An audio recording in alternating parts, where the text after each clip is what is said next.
Allez, bonjour à toutes et à tous, ravi de vous retrouver. On reprend direct sur le Bitcoin, donc ça y est, les premières résistances sont franchies. Attention, hein, la bataille est bien loin d'être gagnée. Il va falloir récupérer et repasser au-dessus des deux obliques.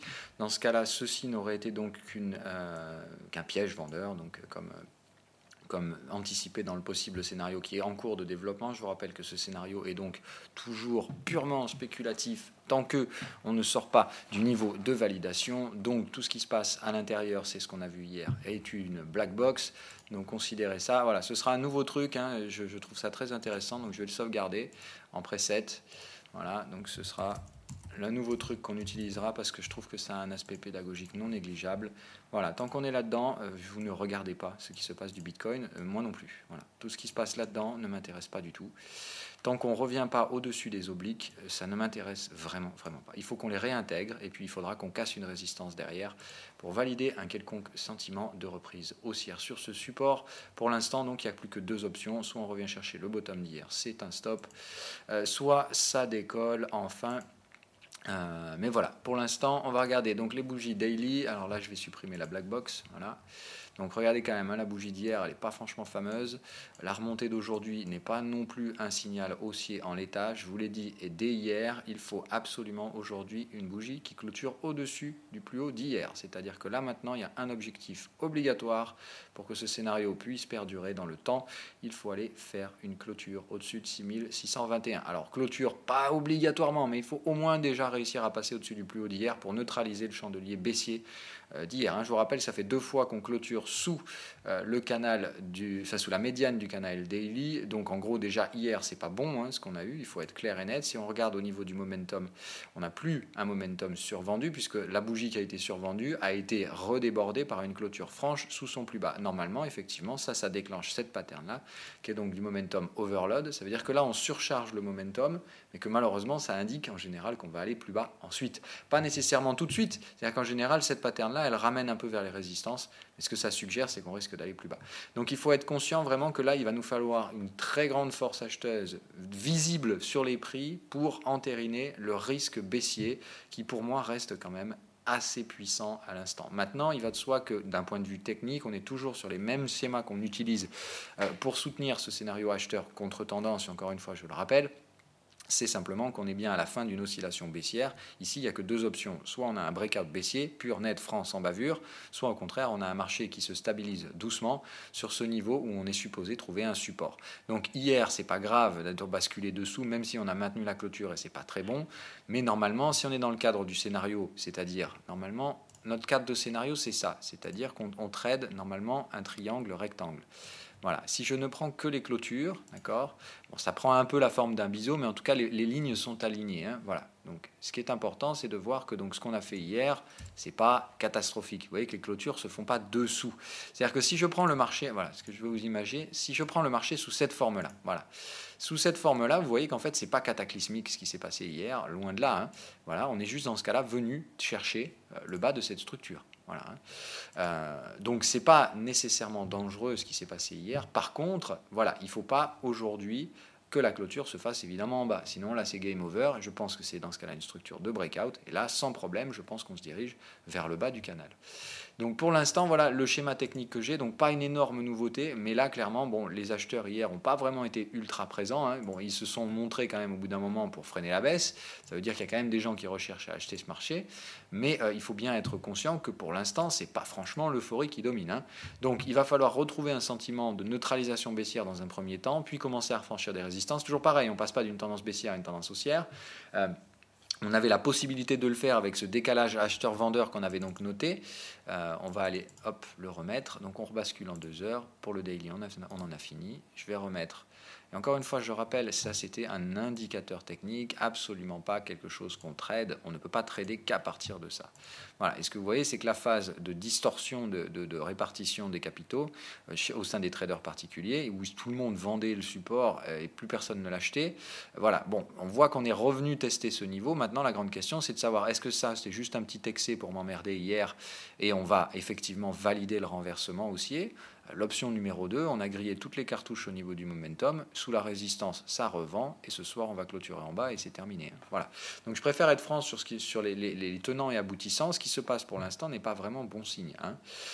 Mais on a quand même des choses pas non plus extrêmement inquiétantes à court terme. C'est-à-dire, je pense que quand même, on devrait au moins revenir chercher des résistances un petit peu plus haut. Et après, c'est le contact de ces résistances qui, pour moi, générera éventuellement donc soit une poursuite baissière derrière, soit une reprise haussière. Mais il me semble normal que voilà, dans ce contexte-là, on voit bien la divergence de momentum très claire. Là, c'est très net. On est très divergent sur le momentum. Pattern exit qui se déclenche ici. Le momentum se détend. On revient tester la toute première résistance, mais dans une structure divergente, ce sont les cycles qui comptent. Regardez bien le cycle de momentum, c'est bien ici. Donc c'est cette résistance-là, normalement, qui est la target de l'objectif de la divergence. Il faut savoir qu'une divergence, elle reste potentielle tant qu'on ne franchit pas la résistance précédente. C'est-à-dire que là, vous voyez, le momentum l'anticipe. Le momentum, lui, est déjà en train d'anticiper qu'on va franchir cette résistance. Maintenant, il faut faire attention, il faut que les prix le fassent également. Si les prix échouent sous cette résistance, malheureusement, dans ce cas-là, c'est réinstallation de la tendance baissière par ce qu'on appelle une divergence baissière cachée. Donc voilà, c'est les deux schémas, entre guillemets, qui, je pense, pour moi, dominent la partie technique pour l'instant. Ici, on est bien donc en train d'essayer de tester une réintégration du 50% de canal et de l'ancienne oblique. Il faut que ça réussisse, il va de soi, pour venir chercher donc cette zone-là résistante, où se trouve la plus forte zone de résistance. Considérez tout ça comme la zone, donc c'est juste venir là-dedans. Donc ça sous-entendrait théoriquement qu'on devrait effectivement trouver l'avalement haussier daily qu'on recherche. Ça veut dire que normalement on devrait l'avoir. On devrait au moins réussir à casser le plus haut du chandelier d'hier. La question sera donc, arriverons-nous ou non à tenir une clôture ici ? Et si clôture on arrive à tenir là, est-ce qu'elle sera transformée le jour suivant ? C'est vraiment, il faut considérer ça comme un essai au rugby. On va mettre un essai, c'est bien, mais il va falloir le transformer derrière, sinon c'est vraiment inutile. Donc le principe, ce sera vraiment de venir chercher cette zone et puis de la déborder pour vraiment rentrer dans une vraie validation et matérialiser ça comme un sentiment de bottom. Si ça, malheureusement, c'est un sentiment d'un marché qui ne fait que ralentir avant de réaccélérer, clairement, il faut déclencher les stops, voire repasser vendeur si vous le voulez, il n'y a aucun problème. Mais pour l'instant, je pense que ce marché se stabilise, les altcoins, vous voyez que ça paye. Donc on est un peu dans le même schéma que la dernière fois, où au final, c'est peut-être pas si bearish que ça. Mais attention, quand même, prudence. Il me semble quand même nécessaire que peut-être on range un petit peu cette zone de prix. Et rendez-vous quand même compte que comme on est en train de ranger le long d'obliques baissières, le stop immédiatement ici, ça peut pas être, c'est peut-être pas nécessairement une bonne option. Moi, je vais gérer mon risque en fonction des clôtures ce soir et de ce à quoi aura ressemblé la bougie daily. Évidemment, en toute transparence, je vous dirai où j'en suis. Il va de soi qu'aujourd'hui, ce matin, mon stop a disparu. Voilà. J'ai une alerte ici. C'est-à-dire que moi, j'ai une alerte si on vient chercher les 6002 aujourd'hui, mais j'ai plus de stop au marché. Encore une fois, moi, le stop au marché, je le mets quand je dors et quand je ne suis pas devant le marché. Là, je serai devant mes écrans toute la journée. Je vais donc pouvoir réagir au marché en temps réel s'il y a des premières alertes qui commencent à arriver. Première alerte, évidemment, je dis, c'est si on commence à retourner vers la zone des 6002, 150, en gros, c'est que ça commence un peu à sentir le soufre et qu'il va probablement falloir gérer le risque. Mais ça, voilà. Je vous ferai tout en direct, comme d'habitude. Moi, je ne vous cache rien. Je passerai dans le Discord vous dire si je fais des choses. Voilà, de toute façon, vous le savez. Moi, maintenant, je ne vois pas grand-chose d'autre à faire, si ce n'est effectivement mettre une alerte ici, une alerte pour surveiller une potentielle invalidation. Si vous voyez les prix qui commencent à rebasculer sous les 6270, par exemple, ça commence à devenir une alerte en invalidation. À ce stade-là, évidemment, ce serait pas génial.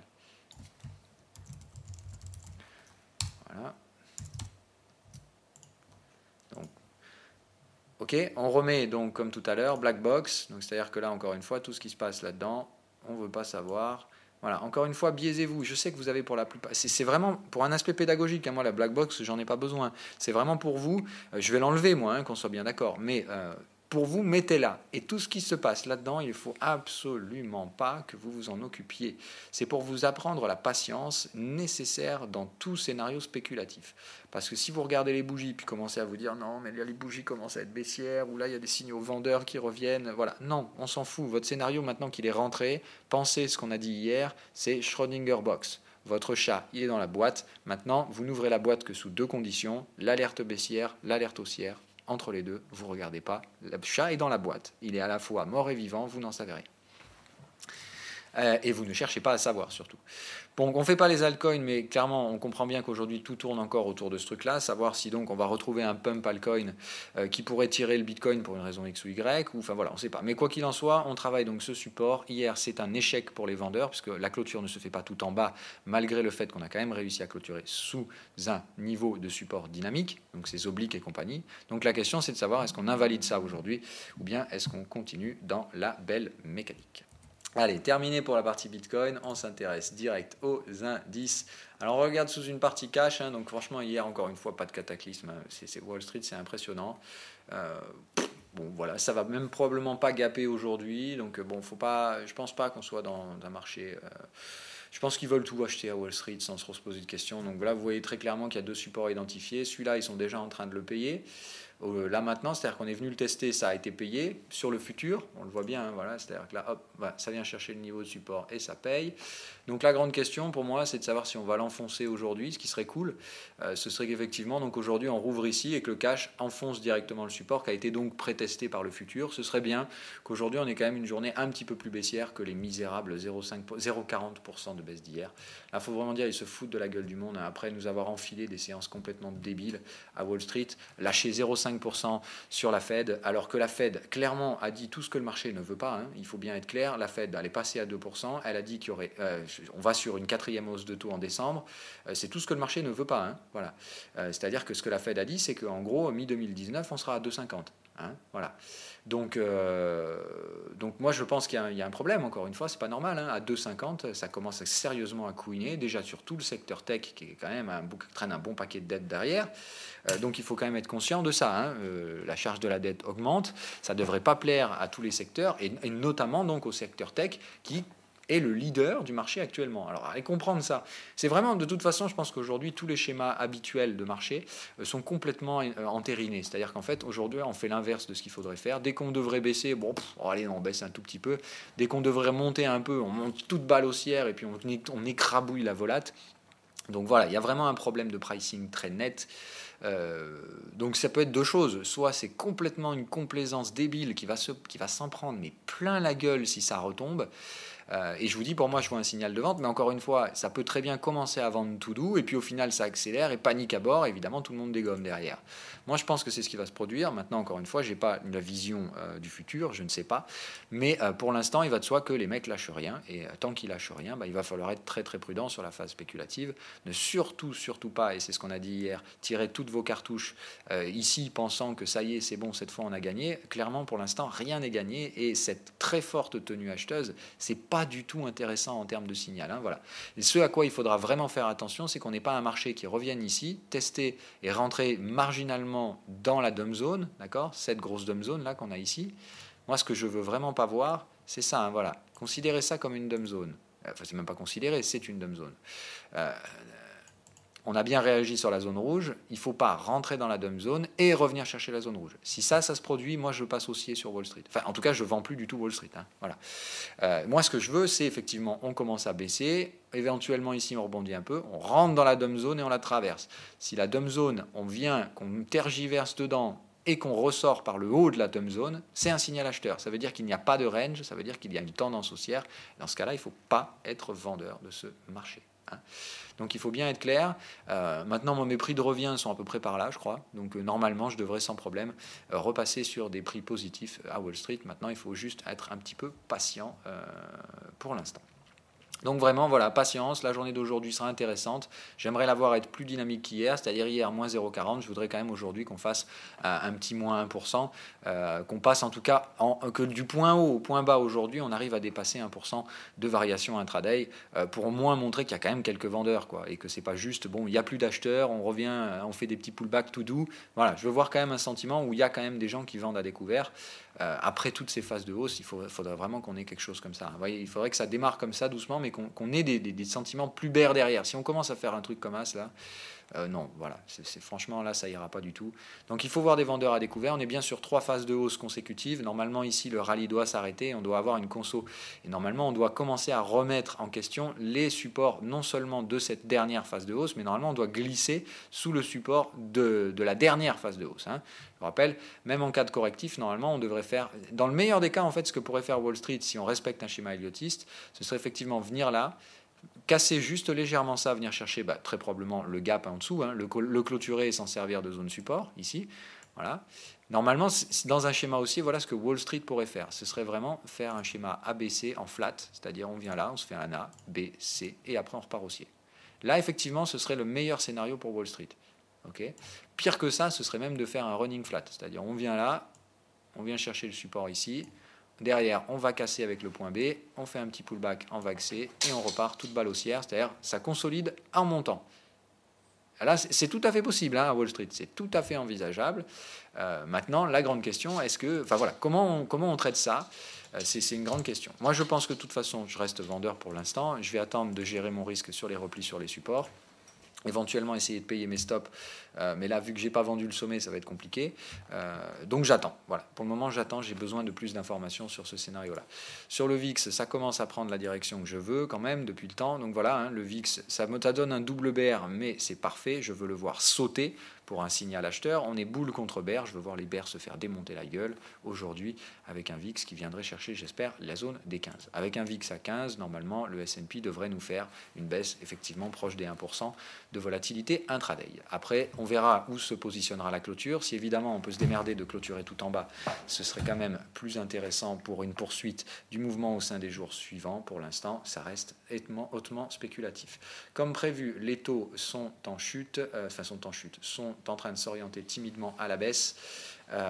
Donc on est bien dans ce cadre-là, hein. Je pense qu'on se dirige toujours vers une consolidation.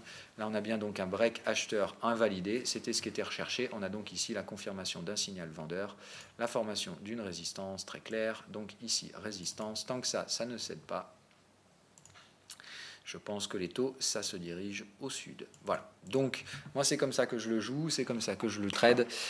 Tant qu'on reste donc sous ces rejets baissiers, pour moi, ça reste bear et je pense qu'on se dirige vers une extension baissière des taux, c'est-à-dire probablement un retour vers les 2,50 et je pense que ça fera baisser les actions. Tout simplement, le pognon des equities viendra se retrouver gentiment, doucement, mais sûrement dans les contrats de taux considérés comme valeur refuge. Donc voilà, de toute façon, ça achète du gold, ça y est, enfin, on y est, nom de Dieu, putain. On est en train de sortir de la zone bleue avec des clôtures, donc je pense qu'aujourd'hui, Wall Street a compris qu'il fallait quand même se calmer un petit peu. Donc, comme les vases commencent à communiquer un peu, la question va être de voir jusqu'à quelle portée ça peut tirer. Moi, j'aimerais que les choses dégénèrent, c'est-à-dire que, comme vous voyez, ça partirait là, et puis d'un coup, poum, le gold explose, les actifs se pètent la gueule, le VIX franchit les résistances. Si on peut avoir un truc comme ça, moi, franchement, c'est totalement ce que j'aimerais voir. Hein. Maintenant, encore une fois, je n'ai pas la science infuse et je ne suis pas visionnaire. Les autres choses qui m'intéressent, qui ont l'air de bien se passer aujourd'hui, GBP/USD, hein, no comment, acheter tout en bas, parfait. On a le breakout aussi qui est en train d'arriver. Donc, prochaine alerte ici sur le GBP/USD. Au niveau de la target pour donc remonter le stop et il n'y a rien d'autre à faire. Donc patience sur GBP/USD mais ça se déroule très bien. Ce signal de breakout est totalement encourageant sur le fait qu'on est déjà en train de préparer une vague assez étendue. Maintenant attention, on ne va pas forcément y aller en ligne droite. Hein. Donc quand je parle de remonter les stops, je parle de remonter les stops de l'invalidation sous le bottom, hein, pas de se mettre à break-even tout de suite. Hein. Voilà, donc moi j'attends le breakout pour remonter le stop. Break-even, ça me semble encore un petit peu tôt. Il est possible que ce break soit un faux break, hein, c'est-à-dire break, on vient ici, ça revend, on fait un pullback, mais dans ce cas-là, moi je ferai le plein d'achat dans ce pullback pour y aller. Moi le trade est validé, hein, qu'on soit bien d'accord, le trade sera validé à partir du moment où on dépasse ce sommet-là, et normalement notre vague 1 devrait le faire. Donc validation égale remontée du stop égale achat sur les pullbacks qui pourraient m'être proposés. La réduction du stop me permet de mettre plus de levier, hein, comme toujours, donc, mais en restant dans une phase spéculative. Voilà, hein. C'est-à-dire qu'après, pour vraiment rentrer sur des positions plus fortement leveragées sur le GBP/USD, ça se passera après. Et attendez, hein, je ne vise pas nécessairement une vague 3 ici. Hein. Je vous rappelle que je vise pour l'instant un premier TP ici à 1,37, ce qui sera déjà pas mal. Et on verra après, éventuellement, si on peut aller plus loin ou pas. La UDNZD, voilà, ça y est, on arrive sur les premières zones de support. Je sais, j'ai vu l'alerte sur mon téléphone ce matin. Je n'achète pas tout de suite, mais ça va franchement pas tarder. Donc voilà, en tout cas, la UDNZD, on est bien sur la zone qui est escomptée. On travaille cette zone-là, donc d'overlap avec la vague 1. Normalement, on devrait quand même travailler un petit peu cette zone. Mais voilà, on est dans la partie. Moi, je vais attendre maintenant quand même que la pattern se termine. C'est-à-dire, on va regarder la tronche. Voilà, donc là, vous avez un sine wave qui est scotché tout en bas. Donc ça me paraît peut-être un peu agressif là d'acheter tout de suite. Il n'y a aucun signe de reprise haussière du momentum. Donc je dirais qu'il il faut quand même là attendre une stabilisation, attendre que les niveaux techniques soient testés et ils se trouvent un petit peu plus bas, 0,715 et compagnie. Donc je dirais quand même un peu de prudence pour l'instant sur la partie AUD NZD. Ce serait intéressant de s'en remettre plein la panse ensuite, mais là je pense que se coller immédiatement sur des achats, c'est vraiment trop agressif. Il faut attendre que les niveaux soient testés. Donc je dirais patience, on se rapproche de l'entrée du cadre technique ici, mais pour l'instant je vois qu'on n'y est pas encore. Moi, il est clair que je rentre sur ordre conditionnel ici. C'est-à-dire que quoi qu'il arrive, je prendrai le trade et ensuite je verrai s'il y a un signal qui arrive pour gérer mon risque. Là, c'est un ordre limite que je mets. Voilà, donc là, moi, je limite le marché. On est dans une tendance haussière pour moi et c'est ça. Voilà, si ce prix est offert, je le veux. Parce que le problème de la UDNZD, dites-vous une chose, c'est que ça bouge surtout la nuit. Et du coup, malheureusement, c'est d'où l'intérêt du recours à l'ordre limite, parce que généralement, on dort. Voilà. Allez, on passe un peu plus vite. Je regarde rapidos les actions. Donc oui, Netflix, effectivement, ça monte, mais on s'en cogne. Apple, moi, c'est ça qui m'intéresse. Est-ce qu'on casse des supports? Pas encore. Donc patience. Patience. Tesla, on est toujours dans la connerie, mais c'est pas grave. Donc elle, je vais la laisser faire mumuse. Mais le fait qu'elle ait échoué sous cette résistance, ça me gêne pas. Moi, je veux une clôture du gap et j'ai même envie de vendre direct Tesla, là, franchement. Aujourd'hui, ils vont probablement se faire dézinguer si ça vend à Wall Street. Enfin bon, bref, moi je pense que c'est quand même encore un peu piquant là sur la partie Tesla, mais vous voyez que le risque ratio-rendement est tellement intéressant par rapport à l'invalidation qui est toute proche, que là, très franchement, moi je pense qu'une petite vente Tesla, je vais m'en reprendre une aujourd'hui. Petite, vraiment petite. En fait, celle que j'ai sortie l'autre jour, je me rappelle, j'avais pris les 352, j'ai préféré sortir. Bon, je pense pas qu'on les repropose une nouvelle fois, ces 352, mais probablement, voilà, si on peut me proposer 346, 47, 48 aujourd'hui en intraday, je pense quand même que ça me semble intéressant éventuellement de prendre un trade, quoi. Voilà. Un petit, mais vraiment tout petit levier. Quand vous voyez le ratio 8 pour 1, franchement, il n'y a pas besoin de mettre un levier de dingo là-dessus. C'est une position qui de toute façon rapportera du pognon. Voilà. Mais comme le stop est proche, c'est vraiment stupide là de mettre un risque de type 2% de capital sur un trade comme ça, c'est complètement hors contexte. Mais là, mettre un petit pourcent pour le plaisir, je pense que franchement oui, sachant que j'ai toujours une très forte conviction baissière sur cette saloperie, même si les mecs achètent tout ce que Elon Musk vend et dès qu'il tweet, ça fait monter l'action. Bon, enfin c'est n'importe quoi, mais encore une fois, la hype peut amener vers des sommets de bêtises ultimes. En même temps, c'est un peu comme Apple, pour arriver à faire vendre un ordi 2 fois plus cher que ce qu'il vaut, ou vendre une bagnole 75 000 euros.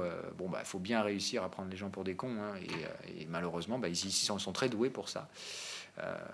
C'est un talent en même temps, et apparemment Wall Street rémunère donc assez fortement ce talent d'être capable d'enfumer les gens et de leur vendre des conneries à double de leur prix.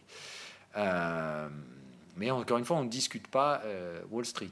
Wall Street, c'est quand ils choisissent, c'est comme ça. Donc pour l'instant, ils ont choisi que c'était positif. On va voir si c'est toujours le cas. Donc aujourd'hui, BCE, c'est donc à mon avis un trade à faire sur le 10 ans. Donc même chose, je m'attends à une baisse des taux sur le 10 ans pour venir retester cette zone ici. Mais là, voilà, en termes de signaux, c'est pas possible. On a donc un double signal acheteur. Donc là, il faut attendre vraiment la BCE cet après-midi. Et il faut venir installer une clôture 2 heures sous ce signal exit pour déclencher un trade vendeur. Donc rentrer à peu près par là. Puisque comme il faut attendre la clôture, ça risque de bouffer une partie du risque-rendement. Il faut bien être conscient de ça. Donc voilà, moi je dirais rentrer à peu près par là, théoriquement, avec donc un stop au-dessus du sommet qui aura été formé récemment. C'est un trade purement spéculatif, c'est du correctif, donc encore une fois, là, il ne faut pas de levier. Mais ça me semble être le seul trade à faire là au sein des prochains jours. Donc jouer la baisse des taux, que ce soit sur la partie américaine ou sur la partie européenne. Petite détente sur les taux avant, théoriquement, normalement, de repartir sur un truc coriace et violent à la hausse. On est bien d'accord, pour moi, le prochain cycle de hausse des taux, surtout en zone euro, va être violent et il va nous mener probablement vers les 1% sur la zone européenne, enfin en tout cas sur un 10 ans allemand. Donc à surveiller ce truc-là, hein. Mais à côté Allemagne, c'est encore une fois, hein, on a des taux à 0,50. On arrive sur la fin du QE, ça va probablement être annoncé aujourd'hui. L'économie allemande, elle est sérieusement dans la merde, et encore je suis poli. Donc lui proposer un taux à 10 ans à 50, à 0,5%, c'est grave. Là, on est sur une vraie grosse distorsion de marché, c'est pas normal, encore une fois. Là, on devrait être au moins à 1% aujourd'hui, et je pense que le marché attend simplement la BCE, hein, attend simplement d'avoir la date butoir, parce que je vous le rappelle, pour l'instant, qui est le principal acheteur de Bund? C'est la BCE. Hein, donc c'est pour ça que les taux sont faibles. Mais quand le marché va se dire, ok, cette fois la BCE va arrêter dans 3 mois, ils vont accepter cette fois les traders de spéculer un peu contre la BCE. Hein, voilà. Donc c'est probablement ce qui nous faisait attendre. J'essaie de surveiller s'il y a d'autres trades qui sont intéressants, mais pour ma part non. Hein, voilà, donc Hang Seng, ça se casse la gueule. De nouveau, retour vers le support, hein, toujours le même mumuse.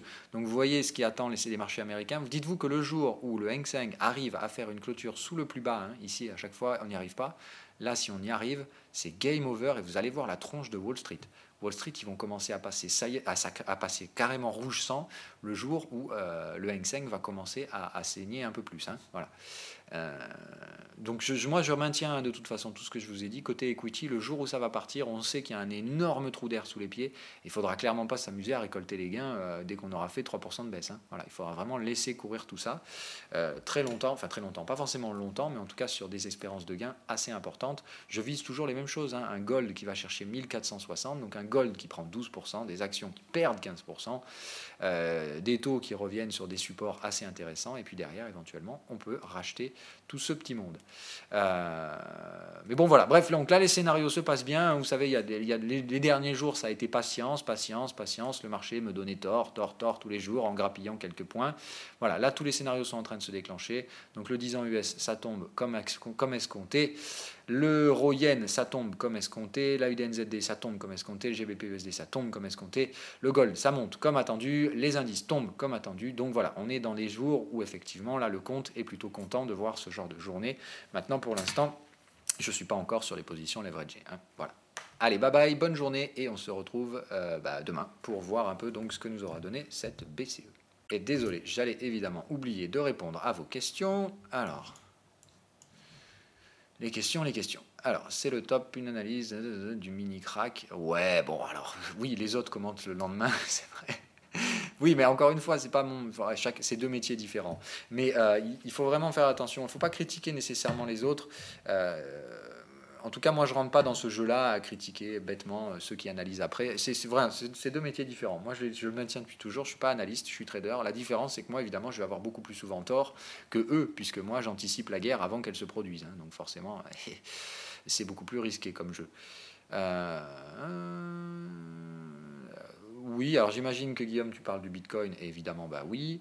Tu as la réponse aujourd'hui. Hein. Quelle est la target pour passer au buy and hold dans les cryptos? Oui, pour moi, c'est toujours parfois. Oui, c'est par là. Moi, je pense que minimum, il faut casser 5100 $, et ce sont les supports qui sont en dessous. Je vous ai déjà donné ces prix. Hein. Je vais vous les redonner, puisque d'ailleurs, souvent, on me critique. Enfin, critique, c'est pas une critique. Ou en tout cas, c'est une critique constructive et totalement justifiée. De ne pas donner les niveaux de prix. Voilà. Alors que quand même, à l'écran, je vous ai déjà donné ma roadmap de la baisse. C'est-à-dire que les niveaux rouges sont des niveaux de cassure, des niveaux où on prend une vente pour jouer la cassure et l'accélération sous le niveau. Donc il faut casser 5009, ensuite c'est 5100. Moi je pense qu'on cassera 5100, c'est-à-dire que je n'ai pas de chercher de niveau de support entre les deux, puisque pour moi dès qu'on casse 6000, on va direct à 5100 et on enfonce également. C'est là où il y a vraiment des trades des trades tendanciels à prendre à la baisse. Hein. C'est là où il y a peu de risques qu'on trouve un rebond haussier, je pense. Et dessous, voilà les niveaux que je surveille. Donc 4008, mais franchement, honnêtement, il me faudra vraiment un signal type exit ou un truc ultra violent pour essayer de payer ça, parce que voilà. 4003 me semble pas mal comme niveau à tester. Vous voyez, on commencera sérieusement à se rapprocher du bas de canal, mais encore une fois, il faudra étudier le rythme de marché. C'est-à-dire que si on arrive là-dessus avec des clôtures tout en bas, c'est-à-dire si les bougies clôturent toujours tout en bas en 2 heures quand on arrive sur ces prix-là, c'est qu'il ne faut pas les acheter et qu'on va très probablement essayer de breaker cet autre niveau qui est donc 4100.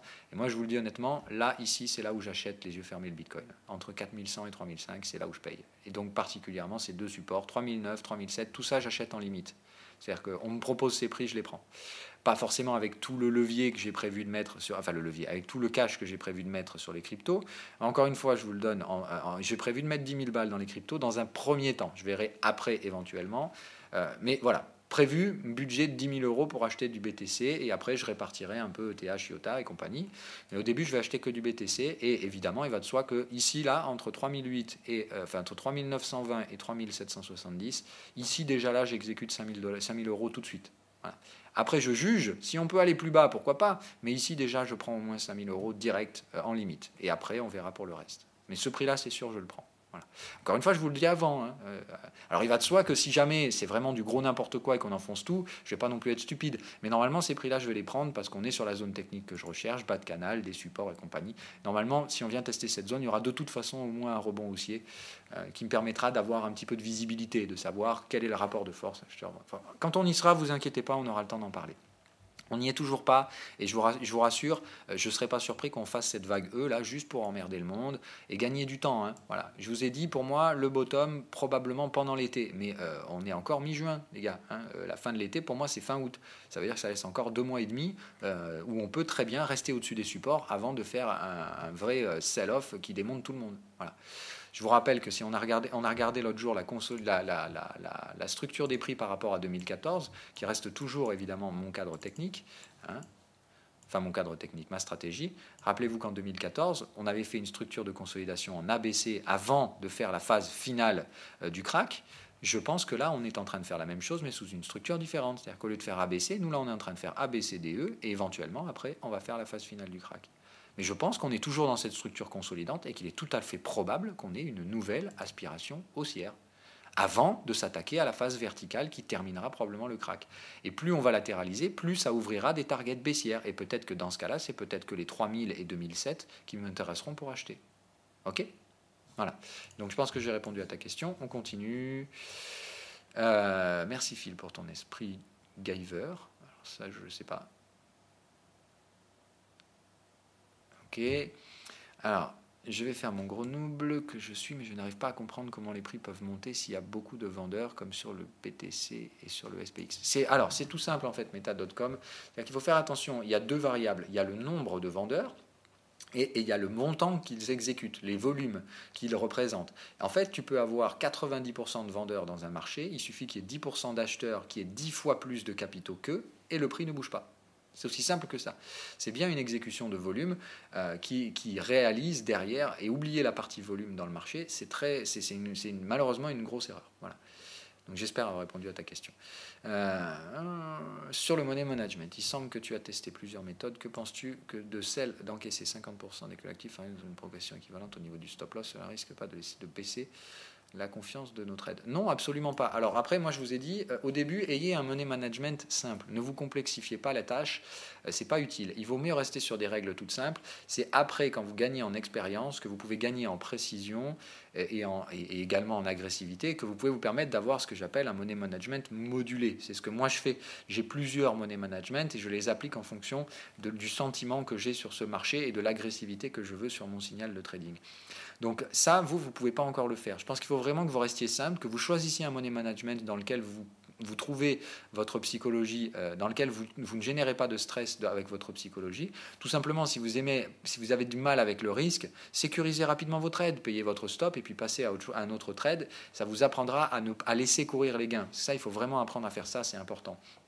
Donc si vous avez du mal et que vous suivez trop vos trades et que dès que vos trades sont positifs, vous êtes tout le temps en train de les suivre pour savoir quand est-ce qu'il faut encaisser parce que vous avez peur que ça retombe. Si vous êtes dans ce biais-là, franchement, payez votre stop, c'est la meilleure des stratégies que vous pouvez faire parce que derrière, vous pouvez vous détacher émotionnellement du trade et arrêter de regarder votre téléphone 15 fois par jour. Et là, vraiment, c'est votre stop est payé, vous mettez une alerte sur le TP et puis encore une fois, c'est comme si, voilà, c'est vraiment une façon de faire que moi je trouve très intéressante et utilisez cette black box. Donc imaginez-vous, voilà, là vous avez black box parce que tout ce qui se passe là-dedans, ça ne vous intéresse pas. Imaginons ce trade se passe bien. On arrive en validation.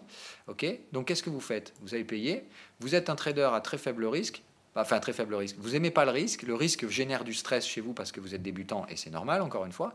Arrivez ici, vous allez payer votre stop. C'est-à-dire, on est rentré par là.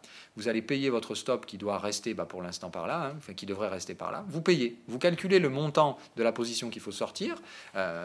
Donc, évidemment, plus vous êtes bien positionné, plus le stop vous coûte moins cher et donc plus vous pouvez garder de la position en sortie. Mais voilà, en général, vous allez payer votre stop, ça va vous coûter entre 25 et 50% de la position.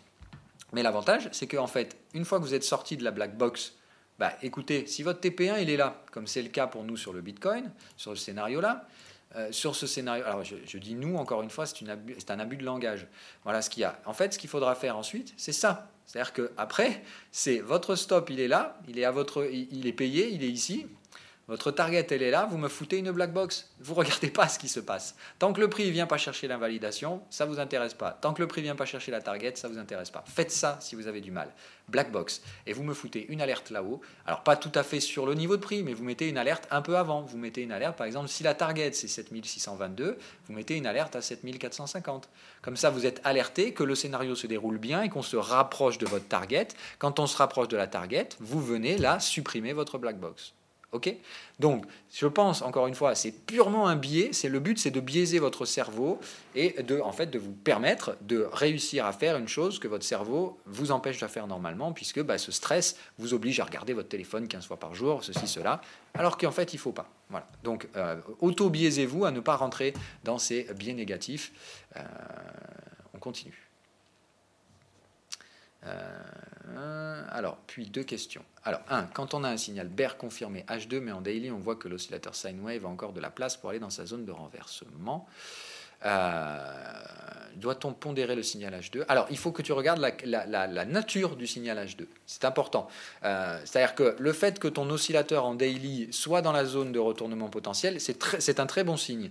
Le fait qu'il manque encore un peu de place pour y arriver, c'est pas nécessairement grave. Mais il faut que dans ce cas-là, ton signal H2 soit de qualité. C'est-à-dire que si par exemple ton signal H2 c'est juste un TP, tu peux t'attendre. Je prendrai le TP quand même, mais dans ce cas-là, tu modules ton levier, c'est-à-dire que, comme je disais toujours, tu as 4 cartouches dans ton chargeur, soit tu vas comme un couillon, tu tires tes 4 cartouches d'un coup, tu prends un bon gros risque, et si le TP s'avère être le sommet, tant mieux pour toi, mais si les prix vont un peu plus haut, malheureusement, tu aurais pu avoir un meilleur prix si tu avais gardé quelques cartouches. Donc, je pense qu'il est naturel dans ce cas-là de gérer et de pondérer son risque. Si tu vois que sur ton oscillateur daily, il y a encore un peu de place, et qu'en H2, tu n'as qu'un TP, tu peux t'attendre à ce que le marché derrière, il essaye de faire un petit excès dans les jours qui suivront. Et dans ce cas-là, au lieu de tirer tes 4 balles, tu en tires peut-être qu'une ou deux, et tu gardes 2 balles dans le chargeur pour éventuellement mettre un petit renfort si le prix va un peu plus haut ensuite. Ok ? Moi, en tout cas, je le ferai comme ça. Question numéro 2, au sujet de la gestion du risque, est-ce que le long GBP et short FTSE n'est pas idiot? Ah non, pas du tout. Ah non, justement.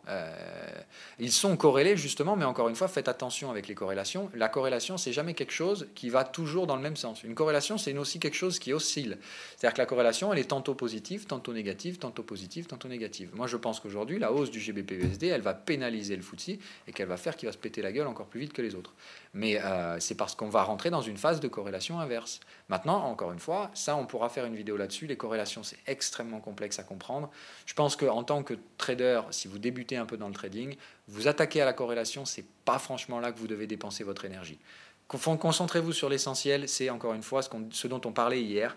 Bien maîtriser la stratégie, faire en sorte que vous n'en sortiez que très peu des cadres, même si vous allez vouloir en sortir de ces cadres, il faut essayer le plus possible de vous maintenir dans le cadre qui vous permet de bien gérer votre risque. Et la deuxième chose, c'est de pratiquer, de vous forcer à trader, même si vous avez peur de perdre. Il faut trader, il faut. C'est comme ça qu'on apprend. Voilà.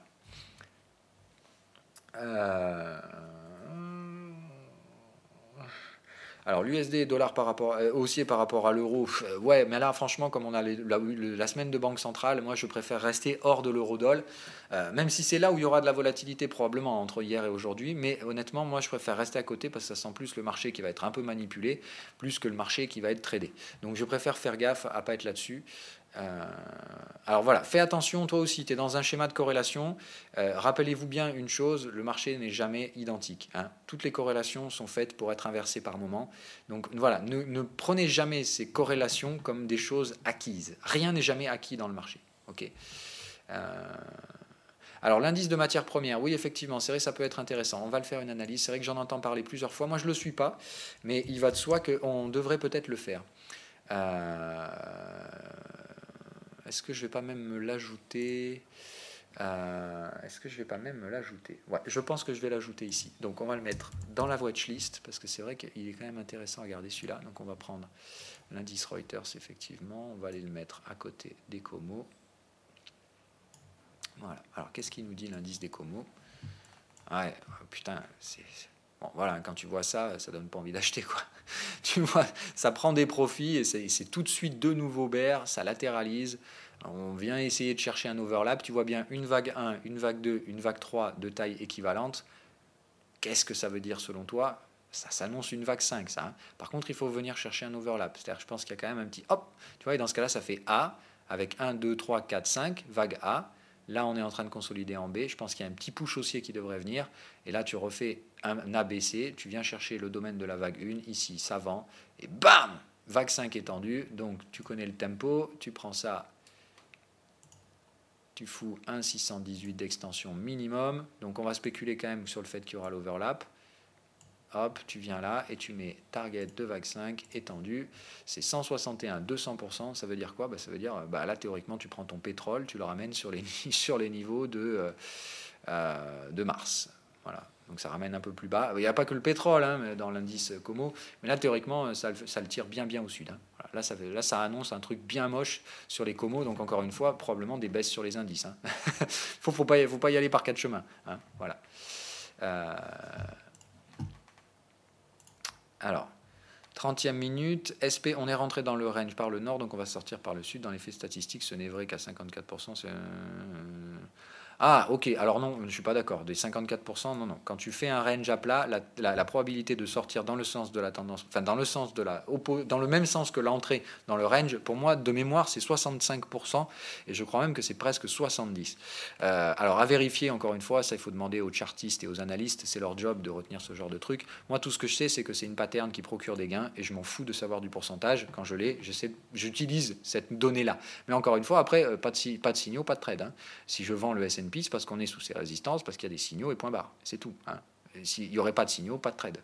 Vraiment, c'est important. Il faut bien comprendre que tout ce que vous utilisez dans une stratégie trading, aucun de ces arguments ne peut être utilisé de façon indépendante pour générer un signal de trading. C'est bien ça que j'essaie de vous faire comprendre. Il faut comprendre la stratégie dans son ensemble. Ce qui vous permet d'appuyer sur le bouton, c'est d'avoir respecté toutes les étapes, d'avoir accumulé plusieurs informations et de les avoir synthétisées. Et certainement pas d'en prendre une et de dire « Ok, ça c'est parfait, je trade ça ». Vous voyez, vous dire par exemple le truc des boulets bears qu'on a sur BTC, si vous dites ah ouais l'information est géniale, allez c'est cool, je trade avec ça. Non, que dalle, complètement hors cadre de stratégie, vous êtes sur du pur gambling.